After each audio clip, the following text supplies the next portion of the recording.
উম্মে সালামা বলেন, এই দোয়ার বরকতে আমার স্বামী আবু সালামার চাইতে শ্রেষ্ঠ মানুষ মুহাম্মাদুর রাসূলুল্লাহ সাল্লাল্লাহু আলাইহি ওয়াসাল্লামকে আল্লাহ পাক আমার স্বামী হিসাবে দান করেছেন। সুবহানাল্লাহ। আল্লাহ বলেন, ফেরেশতারা আমার বান্দার জন্য ইবনু লাহু বাইতান ফিল জান্নাহ ওয়া সাম্মুহু বাইতাল হামদি, জান্নাতে তার জন্য বাইতুল হামদ নামে একটা বালাখানা তৈরি করে দাও। সুবহানাল্লাহ।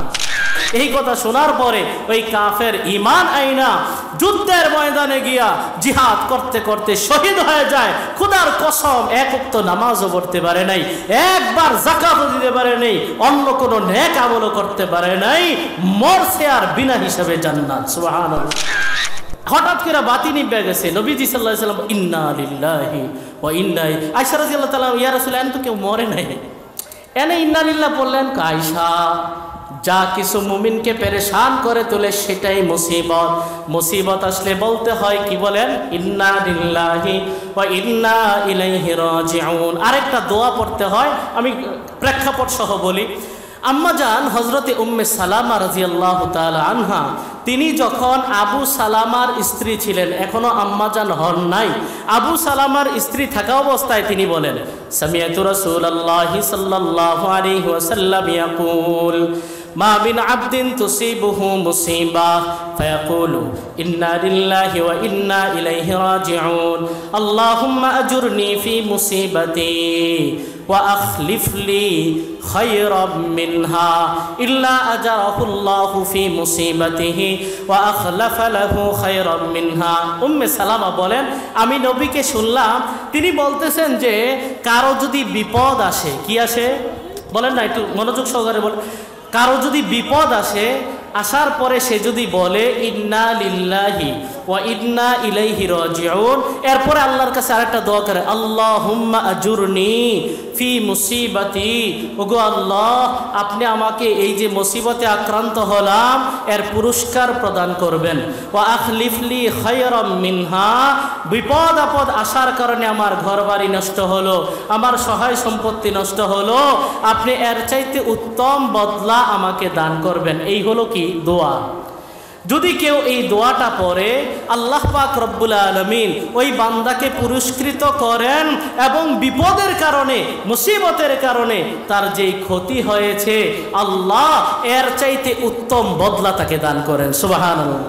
এটা কে বর্ণনা করছেন বলেন তো?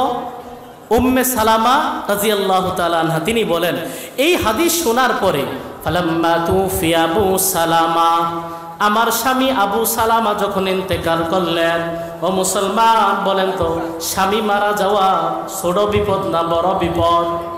বলেন না, ছোট বিপদ না বড় বিপদ? তো উম্মে সালামা বলেন, আমার স্বামী যখন মারা গেলেন, নবী যেভাবে বলছিলেন দোয়া পড়তে, আমি সেভাবে দোয়া পড়ছি। পড়ার পরে কি হয়েছে ঘটনা? উম্মে সালামা রাদিয়াল্লাহু তাআলা আনহা বলেন, এই দোয়ার বরকতে আমার স্বামী আবু সালামা মারা গেছে, আল্লাহ এই স্বামীর বদৌলতে পরিবর্তে আল্লাহ আমাকে নবীর মতো মহামানব মুহাম্মাদুর রাসূলুল্লাহ সাল্লাল্লাহু আলাইহি ওয়াসাল্লামকে আমার স্বামী হিসাবে মনোনীত করেছেন। সুবহানাল্লাহ। 3 নাম্বার হলো সবর আলাল মুসিবা, ধৈর্য ধারণ করা। একটা কথা মনে রাখবেন, অনেক সময় বিপদ আসার পরে তাৎক্ষণিকভাবে আমরা ধৈর্য ধারণ করতে পারি না, একটা ডিসিশন নিয়ে নেই, পরে আইসা কই হুজুর বউরে তো 3 কথা কয়া ফেলছি, রাগ উঠছিল, খুব রাগ উঠছিল, 3 কথা কয়া ফেলছি, এটা কি তালাক হবে? রাগ করে বিষ খাইলে যেমন মরবে, রাগ করে তালাক দিলেও তালাক হবে, ঠিক কিনা বলেন? একটা হাদিস শুনি আমি আমার আলোচনা শেষ করব। নবীজি সাল্লাল্লাহু আলাইহি সাল্লামের ব্যাপারে বর্ণিত, মাররান নবিয়্যু সাল্লাল্লাহু আলাইহি ওয়াসাল্লাম বিইমরাআ তাবকি ইনদা কবরিন, নবী এক মহিলার পাশ দিয়ে অতিক্রম করলেন, ওই মহিলা একটা কবরের পাশে দাঁড়াইয়া কাঁদতেছে। তো নবী মহিলাকে সান্ত্বনা দিতেছে আর বলতেছে, ও আল্লাহর বান্দি ইত্তাকিল্লাহ, আল্লাহকে ভয় করো, ওয়াসবিরি, ধৈর্য ধারণ করো। বিপদ যখন কঠিন অবস্থা, হের মাথা খারাপ হয়ে গেছে, মহিলা কয় ইলাইকা আন্নি ফাইন্নাকা লাম তুসিব বিমুসিবাতি, আরে ভাগেন তো এখান থেকে, আমার যে বিপদ আছে এই বিপদ তো আপনার আসে নাই, আপনি বুঝবেন কি? চিনে নাই, নবীকে চিনে নাই। সুম্মা কিলা লাহা ইন্নাহুন নাবিয়্যু সাল্লাল্লাহু আলাইহি ওয়াসাল্লাম। মহিলাকে বলা হলো, হাই হাই করলা কি? এ তো আল্লাহর নবী। মহিলা তো অস্থির হয়ে গেছে, হাই হাই কি করলাম? তাড়াতাড়ি আইছে নবীর কাছে। আসার পরে বলে, ইয়া রাসূলুল্লাহ ইন্নী লাম আরিফকা, আমি আপনাকে চিনি নাই, না চিনি এমনি কথাটা বলে ফেলছি, আমারে মাফ করে দেন। নবী তখন গুরুত্বপূর্ণ একটা কথা বলছেন। নবী বলেন, ইন্নামাস সাবরু ইনদা সাদমাতিল উলা, প্রথম ধাক্কা যখন আসে তখন যদি ধৈর্য ধারণ করতে পারো সেটাই হচ্ছে আসল ধৈর্য, তখনই ধৈর্যের পরিচয় দিতে হবে। নবীজি সাল্লাল্লাহু আলাইহি সাল্লাম বলেন, ইদা মাতা ওয়ালাদুল আবদি, কোন বান্দার সন্তান যখন মারা যায়, হ্যাঁ অনেক সময় শৈশবকালে 1 বছর বয়স মাত্র বাবা বাবা মামা ডাকতেছে, এমন সময় সন্তান মারা গেছে, 12 বছর পরে ছেলে সন্তান একটা হয়েছে, আহারে পেরেশানি হয় কি হয় না? আল্লাহ তাআলা তখন ফেরেশতাদেরকে বলেন, ও ফেরেশতারা, কবাস্তুম ওয়ালাদা আবদি, আমার বান্দার ছেলের রূহ কি তোমরা কবজা করছো? নাম। আল্লাহ পাক রব্বুল আলামিন আবার বলেন, কবাস্তুম সামারাতা ফুআদিহি, আমার বান্দার কলিজার টুকরা সন্তানের রূহটা তোমরা কবজা করছো? ফেরেশতারা বলে, হ্যাঁ কবজা করছি। আল্লাহ পাক রব্বুল আলামিন বলে, আমার বান্দাকে এত বড় মুসিবতে যখন আক্রান্ত করলাম, ফেরেশতারা বলো তো আমার বান্দার রিঅ্যাকশন কেমন ছিল, তার প্রতিক্রিয়া কেমন ছিল? ফেরেশতারা বলে, গো আল্লাহ, সাক্ষী দিয়ে বলি আপনার বান্দা এত বড় বিপদ আসার পরে হামিদাকা, আপনার প্রশংসা করেছে, ওয়াস্তারজা ইন্না লিল্লাহি ওয়া ইন্না ইলাইহি রাজিউন পড়েছে, ধৈর্যের পরিচয় দিয়েছে। আল্লাহ বলেন, ফেরেশতারা আমার বান্দার জন্য ইবনু লাহু বাইতান ফিল জান্নাহ ওয়া সাম্মুহু বাইতাল হামদি, জান্নাতে তার জন্য বাইতুল হামদ নামে একটা বালাখানা তৈরি করে দাও। সুবহানাল্লাহ। তাহলে বিপদ আপদ আসলে যে বিপদগ্রস্ত তার জন্য করণীয় হলো ধৈর্য ধারণ করা। আশেপাশে যারা আছে তাদের করণীয় 1 নাম্বার শুকরিয়া আদায় করা যে আল্লাহ আমাকে এই বিপদ থেকে হেফাজত করেছেন। 2 নাম্বার বিপদগ্রস্ত ব্যক্তির পাশে সাধ্য অনুযায়ী, সামর্থ্য অনুযায়ী নিজের সর্বস্ব দিয়া তার সাহায্যে এগিয়ে যাওয়া। এই হচ্ছে আশেপাশে মানুষের করণীয়। আর সবার সামগ্রিকভাবে করণীয় হলো এই বিপদ আপদ যে আসলো সামগ্রিকভাবে আমরা তওবার মাধ্যমে আল্লাহর কাছে ফিরে যাওয়া, এটা হলো সামগ্রিকভাবে সকলের দায়িত্ব। অনেক সাহাবীর ঘটনা আছে, এমন এক সাহাবী তো ছিল না, ঈমান আনার পূর্বে নবীকে বলেন, ইয়া রাসূলুল্লাহ, ওগো আল্লাহর নবী, ইসলামের নবী মুহাম্মদ, আমি যদি ইসলাম গ্রহণ করি আল্লাহ কি আমারে মাফ করে দিবে? হ্যাঁ অবশ্যই মাফ করে দিবে। নবীজি সাল্লাল্লাহু আলাইহি ওয়াসাল্লাম বলেন, ইন্নাল ইসলাম ইয়াহদিমু মা কানা ক্বাবলা, নিশ্চয়ই ইসলাম গ্রহণ করলে তার পূর্বের যত বদ আমল আছে, যত গুনাহ আছে সব আল্লাহ দুই মুছে সাফ করে দেয়। সুবহানাল্লাহ। এই কথা শোনার পরে ওই কাফের জিহাদ করতে করতে শহীদ হয়ে যায়। খোদার কসম, 1 ওয়াক্ত নামাজও পড়তে পারে নাই, একবার যাকাতও দিতে পারে নাই, অন্য কোনো নেক আমলও করতে পারে নাই, মরছে আর বিনা হিসাবে জান্নাত। সুবহানাল্লাহ। তাহলে 1 নাম্বার সবর হলো সবর আলা তাআত, ইবাদতের উপরে অটল অবিচল থাকা। 2 নাম্বার সবর আনিল মাসিয়া, গুনাহ থেকে বাঁচা। কষ্ট কি কষ্ট না? বলেন না, গুনাহ থেকে বাঁচা কষ্ট কি কষ্ট না? নেশা কইরা যারা অভ্যাস হয়ে যায়, মাদকাসক্তি পুনর্বাসন কেন্দ্র যারা দেখছেন, বিভিন্ন মাদকাসক্তি পুনর্বাসন কেন্দ্র দেখবেন 4 মাস 6 মাসের ট্রিটমেন্ট দেয় না, এরপরও রাখতে পারে না, আবার সে কেমনে আমি যাই না, আমাকে কে যেন নিয়ে যায়, এমন বদ অভ্যাস হয়ে যায়, গুনাহ থেকে বাঁচতেই পারে না।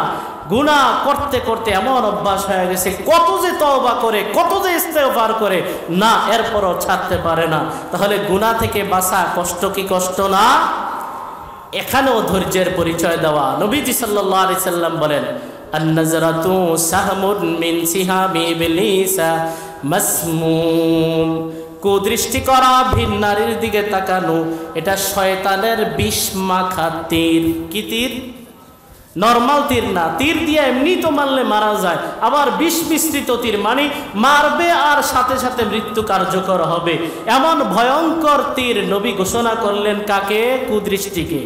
নবীজি সাল্লাল্লাহু আলাইহি ওয়াসাল্লাম আল্লাহর পক্ষ থেকে হাদিসে কুদসি বলেন, মান তারাকাহা বিল মাখাফাতি, আল্লাহ বলেন কোন বান্দা যদি আমি আল্লাহর ভয়ে, একমাত্র আমি আল্লাহর ভয়ে, দুনিয়ার কারো ভয়ে না, আমি আল্লাহর ভয়ে, সাথে আমার বাবা, সাথে আমার উস্তাদ, সাথে আমার মুরব্বী, সুন্দরী মেয়ে একটা যায়, তাকাইলে কেমন দেখা যায় আর চোখে তাকায়।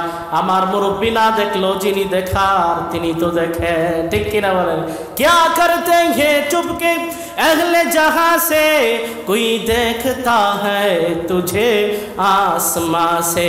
অন্ধকার রাতে, শীতের রাতে কম্বলের নিচে লেপ মুড়ি দিয়া মোবাইলের ভিতরে কুদৃষ্টি বদ দৃষ্টি যখন করি, আমার পরিবার জানলে জুতা দিয়া পিড়াইবে, আমার মা জানলে ঘরে বাদ দিবে না, আমার মা বাবা জানে না, সমাজ জানে না, যিনি জানার তিনি তো জানেন, ঠিক কিনা বলেন? আল্লাহ বলেন ইয়ালামু খাইনাতাল আয়ুনি ওয়া মা তুখফিস সুদূর। এই চোখের আড়াল দিয়া আর চোখে কি গুনাহ করো, কি খেয়ানতের কাজ করো, আরে মনে মনে মজলিসে বইস বেগানা নারী কিনে কি পোলাও পাকাও, কি কল্পনা জল্পনা করো, কেউ না জানলো কে জানেন? আল্লাহ জানেন। এই জন্য গুনাহ ছাড়তে হবে কার ভয়ে? আল্লাহ বলেন মান তারাকাহা বিন মাখাফাতি, কুদৃষ্টির এই গুনাহ কেউ যদি আমি আল্লাহর ভয়ে ছাড়ে, আবদালতুহু ঈমানা ইয়াজিদু হালাওয়াতাহু, আমি আল্লাহ তার ঈমানের মধ্যে এমন আমূল পরিবর্তন সাধিত করে দেয়, এই ঈমানের স্বাদ সে নিজেই অনুভব করে। সুবহানাল্লাহ। ঈমানের মধুরতা অন্তরে যখন ঢুকে যায়, ঈমান আর বের হয় না, আশা করা যায় ঈমানের সাথেই তার মরণ হবে। সুবহানাল্লাহ। ঈমানের মধুরতা যখন চলে আসে, তখন আর নামাজের মধ্যে ইমাম সাহেব লম্বা কেরাত পড়লে বিরক্ত লাগে না, ঠিক কিনা বলেন? এই জন্য আমাদের ঈমানের মধুরতা নাই, নামাজের মধ্যে শুধু সময় হিসাব করি কয় মিনিট লাগলো, মিনিটটা আর একটু কম লাগতে পারে না? পাশের মসজিদের তারাবি শেষ হয় 35 মিনিটে, আমাদের তারাবি কি লেগে 38 মিনিটে যাবে, আছে না নাই? বলেন না, আছে না নাই? এটা কেন?